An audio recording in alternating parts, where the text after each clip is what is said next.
Okay mga ka-farmers, ngayon ay tuturo ko kayo sa aking nursery. Maliit lang po na siya na nursery, pero dito ko po pinapropagate ang ating mga seedlings. Kaya tara, ipapakita ko sa inyo kung ano yung mga itatanim natin. Tara, pasok ka. Uy, bali na tumba lang to, saglit, pero patatuin natin. Ito yung aking kanang kamay, napakasipag to. Si JJ Gorde. Okay, taga-Surala din po siya mga kaibigan. Okay, tara.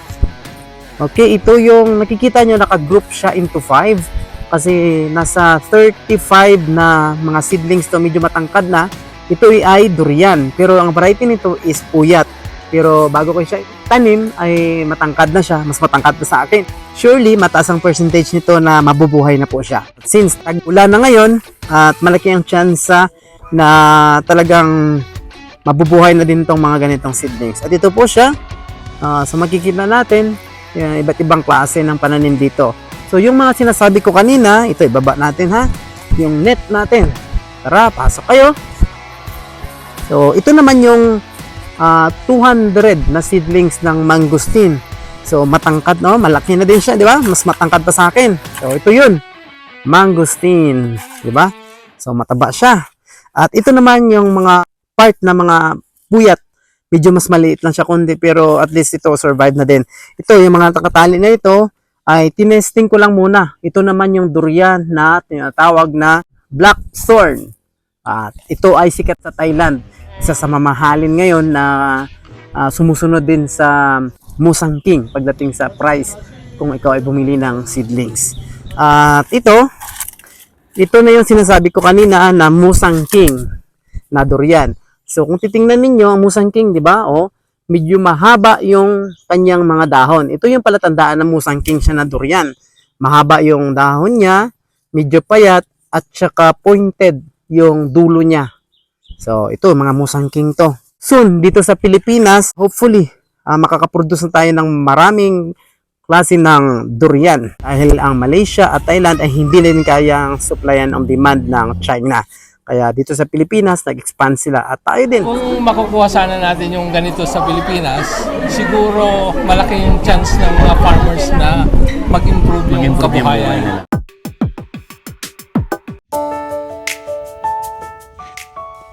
At ito na po ang proseso ng ating pagtatanim sa ating mga Musang King na mayroong mga puyat variety in between rows bilang ating mga pollinator. Para po sila naman po ang responsable sa pagparami ng mapoproduce na mga bulaklak and eventually magkakaroon ng mas maraming maproduce na bunga. So medyo challenging lang po yung ating pagtatanim dahil rolling terrain po ito na may lawak na mahigit sa 8 hektarya. Inumpisahan po natin ito ngayong May 2024 kung saan halos isang buwan na po na umulan to be sure na malambot ng ating mga lupa at sustainable na yung tubig pambinyag sa ating mga durian.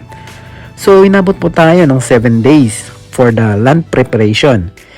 So initially for the first batch ng mga durian seedlings natin na mga Musang King ay meron tayong mahigit na 300 na piraso at kailangan natin gumawa ng butas bawat isang seedlings na pagtataniman na merong sukat na 50 cm ang lapad.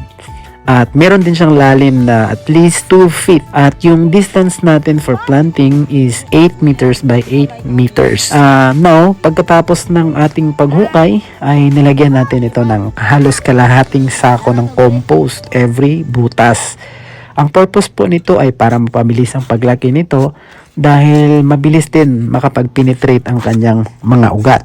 So another thing is magkaroon po tayo ng rehabilitation process sa ating mga lupa sa ilalim nito dahil ito ay mga organic fertilizers na merong iba't ibang microorganisms na siyang responsable sa pag-penetrate sa mga acidic natin na mga lupa and continuously multiplying itself and eventually ma-total rehab at ma-convert niya into organic composition ang mga tinutubuan ng ating mga seedlings habang siya ay lumalaki. So ito po ang paraan upang mapabilis natin ang paglaki at mapabunga natin ng mas maaga at makuha natin kahit hindi pa umabot ng 5 years. At mga ka-farmer, ito yung pinakasikreto natin sa pagtatanim.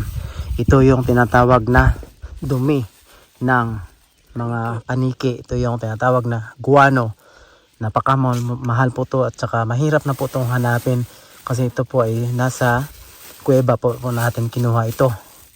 So kahit konti lang ilagay natin, napakamabisa na po ito para sa ating tanim. So i-mix lang natin siya, haluin ng maayos kasi magmo-multiply yung mga microorganisms at mga good bacteria niya dito sa ating tinaniman. Okay, so madaming klase na po ito. So napakataba po. Guano. First is ilagay natin itong tanim na to, sukat natin siya sa butas. At least lumampas na siya yung kanyang seedling bag. Unahin natin kunin yung sa ilalim na portion nito. So yan. So medyo nalanta na yung plastic cellophane niya. Nakadandahan lang po para hindi to magalaw yung mga kanyang mga ugat.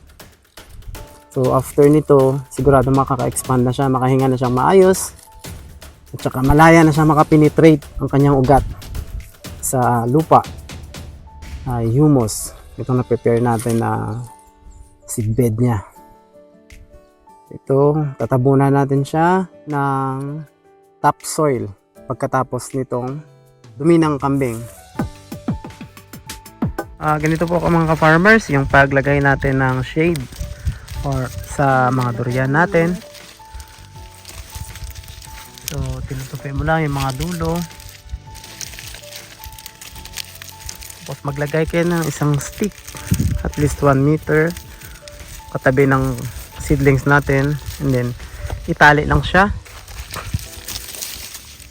So meron tayong na innovate na canopy shading ng ating mga seedlings. Dahil kailangan din to protection para at least ma-neutralize ang init sa lalo na sa tanghali. So ganito lang po.